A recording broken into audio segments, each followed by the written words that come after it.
గెలిచింది.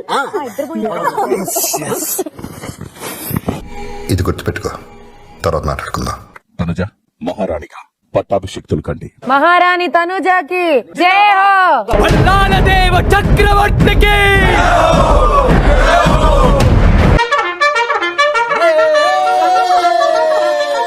ఇలాంటి దారుణాలు చుట్టం కంటే అదే బెటర్.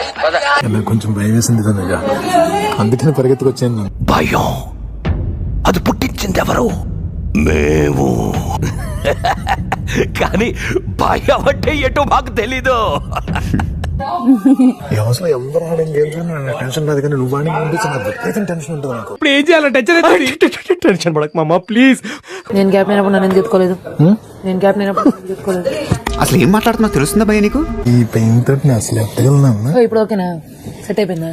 మనుషులు ఎత్తి ఉంటుంది ఇప్పుడు. ఓకేనా? ఓకే అయ్యే మరి పిల్ల ఆలోచనలు అంటే not this time, next time. మనం మళ్ళీ ఓడిపోయాం.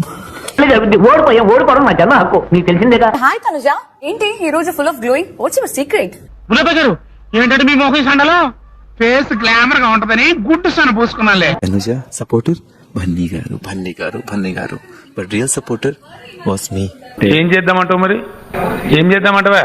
నిఖిల్ క్లోజ్ ఫ్రెండ్ నేను అండ్ సంజన గారు. బట్ సంజన గారు ఏం చేశారు టుడే?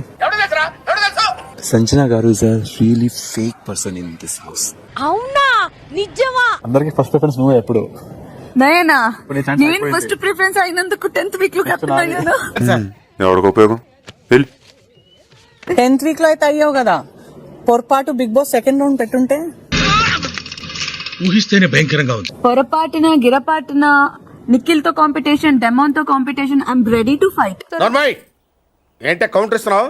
నేను దున్న పొత్తుల తిని నేను సెకండ్ రౌండ్ పెట్టినా కూడా నేను ఒక్కటే చెప్తా, చెయ్యి ఇరిగిపోయినా నేను గివ్ అప్ ఇచ్చేదాని కాదు. నీకు రితుకి సాఫ్ట్ కార్నర్ ఉంది కాబట్టి నాకు క్లోజ్ ఫ్రెండ్ నిఖిల్ పోయేసి తన మీద పెట్టాను నేను.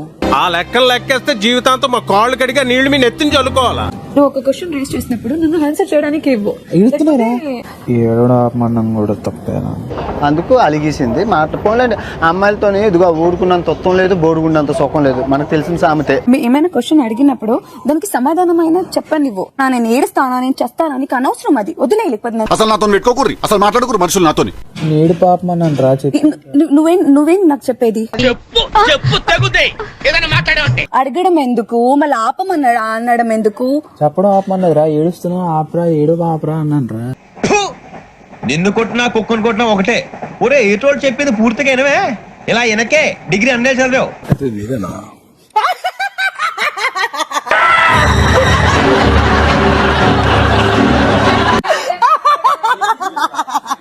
మీరు అంత పళ్ళు బయట పెట్టి నమ్మకండి, మా ఊరు దెమ్మ తిరిగి పడిపోయాడు.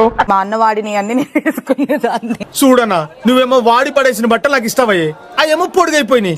మా అన్న వాడిన షర్టు, మా అన్న వాడిన చెప్పులు. ఇది చొక్కా, ఇది నిక్కర్, ఇది స్లిప్పర్, ఇది తొక్క. డాడీకి చిన్నప్పటి నుంచి ఫస్ట్ బిజినెస్ లోకి దిగ్గానే ఒక చాలా హై చూసారు డాడీ.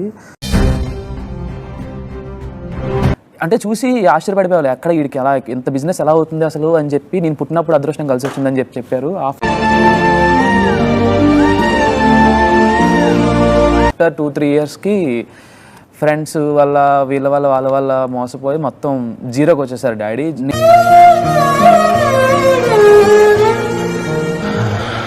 నేనేం చేశానని నన్ను ఎందుకు ఇంత దూరం పెడుతున్నారని తెలిసేది కాదు. సెట్ ఏది వచ్చేంత వరకు చిన్నప్పుడు అమ్మ ఎందుకు లేదో తెలీదు, నువ్వెందుకు రావో అర్థం కాదు.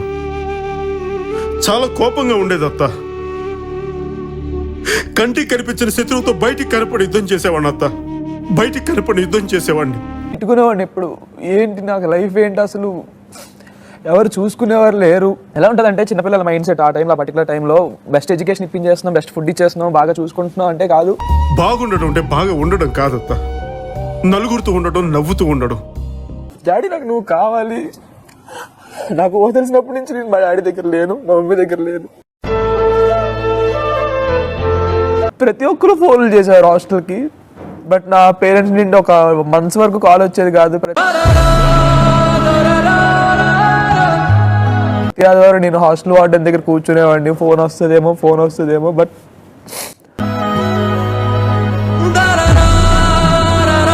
ఫోన్లు వచ్చేవి కాదు, ఏమి వచ్చేవి కాదు. నేను ఎక్కడ అలవాటు పడాలి.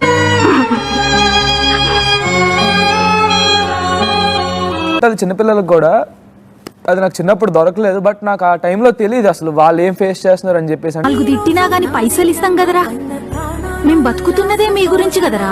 ఆల్మోస్ట్ నా 23 years లో జస్ట్ 4 years నేను వాళ్ళతో ఉన్నది. కంటికి కనిపించిన ఏదో ఒక శక్తి కొన్ని టన్నుల పర్వత భూమిలో తొక్కుతున్నట్టు నీకు ఎప్పుడైనా అనిపించిందా?